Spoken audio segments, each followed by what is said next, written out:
আসসালামু আলাইকুম।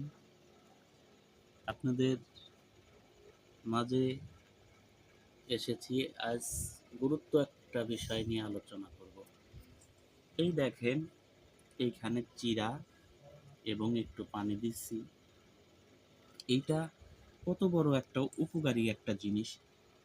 এই দেখেন, এইটা প্রথমে এভাবে ভিজায়া চেটকাবেন। তো এইভাবে চেটকাইতে থাকবেন। থাকার পর যখন এটা মলম হয়ে যাবে, তখন হচ্ছে এইভাবে একটা কলা ছিলবেন। সুন্দর করে কলাটা ছিলে এর মধ্যে দেবেন। এইটা তাদের জন্যই, এত বড়ই একটা উপকারী জিনিস শুধু তাদের জন্যই। এই যে ছোকলাটা ফেলে দিলাম।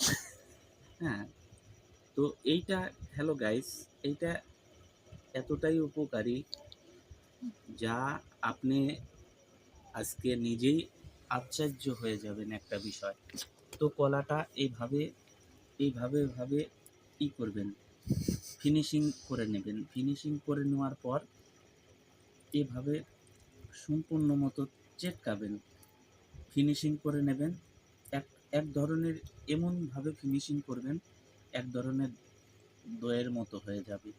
তো মনে করেন এই জিনিসটাকে বেশি উপকারে লাগবে যাদের অতিরিক্ত পাতলা পায়খানা, তো তাদের পক্ষে খুব উপকারী একটা জিনিস, খুব উপকারী একটা জিনিস।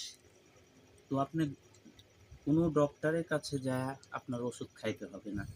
এইটা এইভাবে ফিনিশিং করবেন।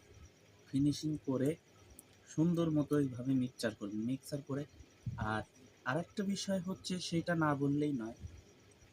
তো অনেক শারীরিক উপকার চাহিদা আপনার অনেক হবে, যা আপনি ফল পাবেন।